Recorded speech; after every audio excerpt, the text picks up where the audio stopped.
quelques mots sur le choix de Bella Ciao, qui n'est pas neutre, pour vous accueillir. Alors c'est donc une chanson d'accueil qui symbolise doublement les luttes pour la dignité des femmes, qui est la dignité de tous, et une chanson qui symbolise aussi la lutte partisane pour la liberté, pour les libertés. Et comme Bella Ciao, nous ne sommes pas neutres, nous ne sommes pas invertébrés, ni apolitiques, ni sans étiquette, ou bien, comme nous gratifie depuis quelque temps un quotidien local, une liste d'ouverture. Si nous ne sommes pas une liste partisane, c'est-à-dire une liste émanation d'un ou de plusieurs partis, nous sommes une liste de rassemblement citoyen, et les deux mots ont un sens, et un sens fort. Nous sommes une liste de rassemblement avec des objectifs et avec un programme clair.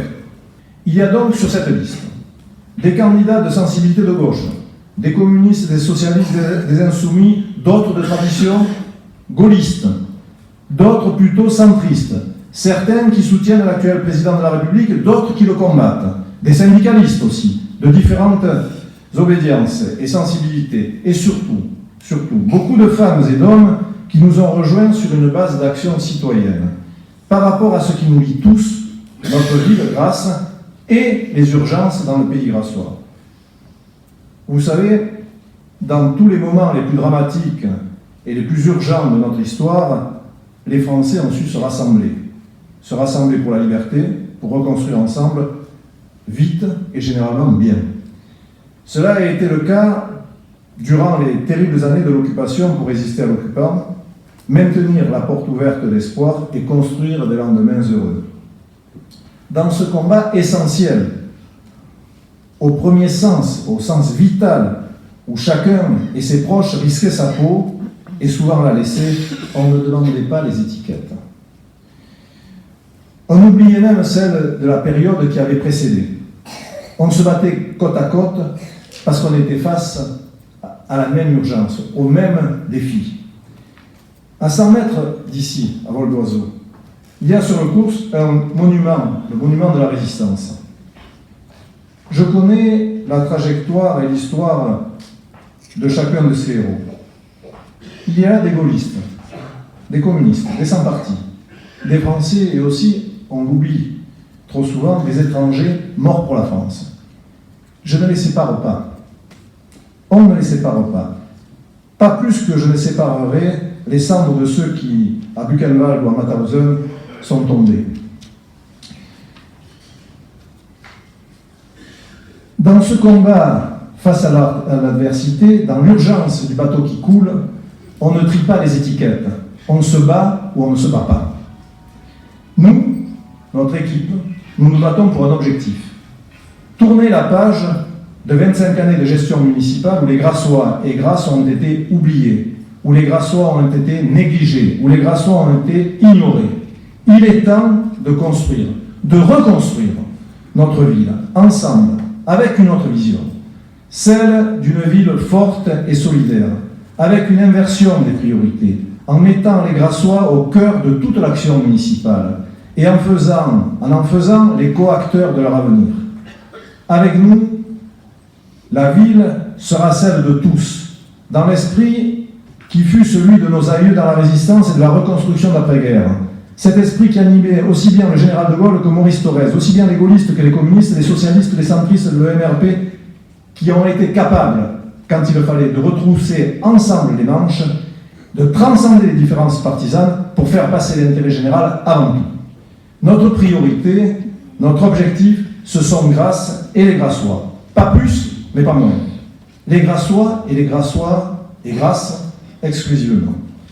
Nous ne nions pas nos différences. Nous ne renions rien non plus. Nous sommes ce que nous sommes et nous ne demandons à personne de changer sur notre liste. Cette attitude, c'est une attitude de garantie que nous tiendrons nos engagements. Nous sommes rassemblés pour un pari et pour un défi difficile, mais qui sont passionnants, qui sont enthousiasmants. Et ce défi, nous allons le mener ensemble et le gagner ensemble, pour les Grassois, pour Grasses et pour la ville que nous aimons. Nous avons conçu notre projet programme comme un projet global de territoire pour que Grasse soit une ville à haute qualité de vie, pour tous et partout, une ville où le développement réponde aux besoins du présent sans hypothéquer ceux des générations futures. Pour que notre programme soit pragmatique et exécutable, nous l'avons décliné autour de 3 axes indispensables. Le premier axe, pour que notre programme soit réaliste et réalisable, est la nécessité de concertation. L'élaboration même de ce programme s'est faite en collaboration à partir du travail de commissions thématiques, des expériences de chacun dans notre ville, de nos actions d'élus au cours de ce mandat, de nos rencontres et de vos réactions. Et comme les élus sont des administrateurs ayant pour mandat la gestion de votre ville, nous aurons à cœur de poursuivre ce laboratoire de démocratie avec votre participation. Vous, citoyens, acteurs associatifs, parents d'élèves, professionnels, êtes des ressources indispensables à la construction de la ville de demain. Le deuxième axe, pour que notre programme soit réaliste et réalisable, est la prise en compte de la situation financière exacte de la ville.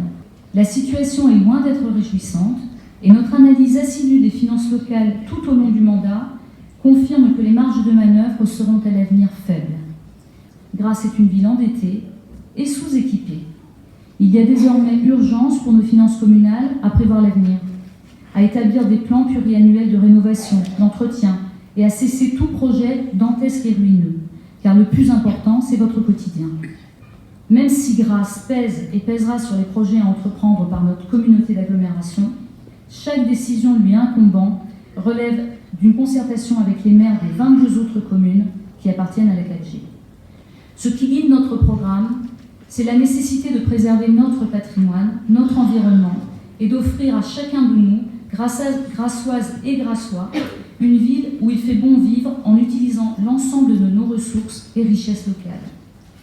La périurbanisation de notre ville, avec l'extension de commerces et de zones commerciales en périphérie, la dégradation de l'offre de logement et des difficultés de stationnement dans notre cœur de ville, a conduit à une désaffection de notre centre-ville.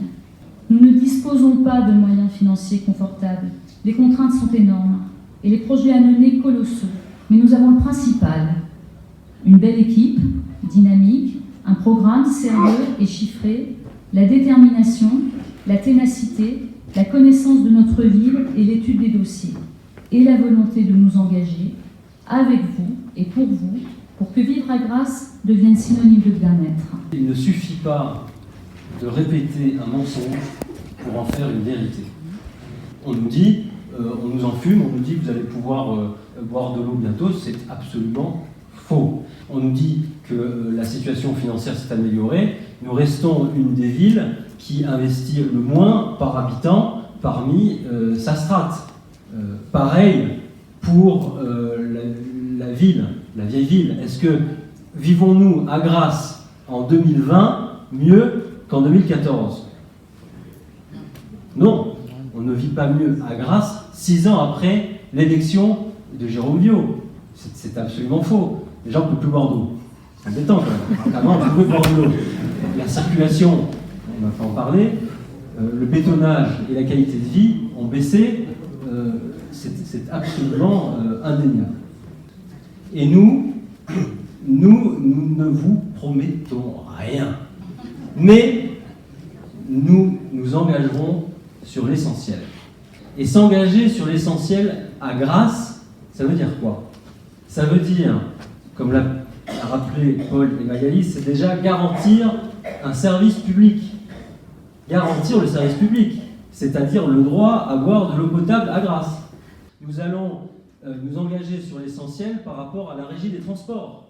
Et nous avons absolument besoin d'une régie des transports correcte à Grasse pour, à nouveau, garantir le service public. Garantir le service public aussi au niveau des déchets. Et Magali l'a brièvement rappelé. La taxe des ordures ménagères ici à Grasse est très élevée. Et nous avons découvert récemment que nous ne sommes même pas autonomes dans la gestion de nos déchets, que nous sommes obligés d'évacuer nos déchets dans la métropole lilloise. Mais à quel coût ? Vous vous rendez compte, le coût ? Préserver, entretenir les bâtiments communaux, la cathédrale de Grasse, la mairie, le palais épiscopal, le palais des congrès, qui pourtant, nous avons vu dans la presse récemment, avait été une des réalisations de Jérôme Biot. Comme Damien le rappelait à l'instant, vous voyez l'état dans lequel se trouve le bien communal. C'est ça, c'est préserver l'essentiel. Arrêter avec cette logique folle, démente, rapace de saccage du territoire où chaque mètre constructible doit être construit.